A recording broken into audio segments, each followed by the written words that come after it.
तपाईहरु सबैजनालाई नमस्कार छ। म अहिले यति बेला यहाँ गुल्मीको सालिमे तपोभूमि स्थलमा छु, जहाँ मेरो पछाडि यहाँ देख्न सक्नुहुन्छ यो छवि प्रकाशानन्द महाराज गुरुले यो फर्सुको रुखमा चाहिँ यहाँ तपस्या गरेको ठाउँ हो। यो तपाईहरुले देख्न सक्नुहुन्छ।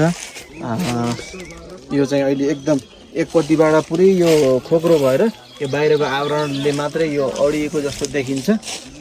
धेरै यो रुखको नजिक आउँदाखेरि ध्यान गर्ने महानुभावहरूले चाहिँ यो महसुस गर्नुहुन्छ।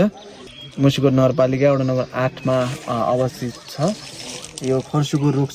यहाँ अझ ठुलो थियो पहिला, अहिले चाहिँ अलि एकपट्टिको भाग चाहिँ यो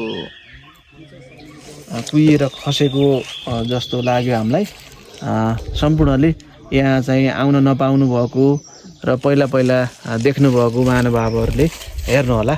यहाँ आउँदा चाहिँ अर्कै मनमा अर्कै शान्त एकदम शान्ति महसुस हुन्छ। तपाईहरुले देख्न सक्नुहुनेछ यो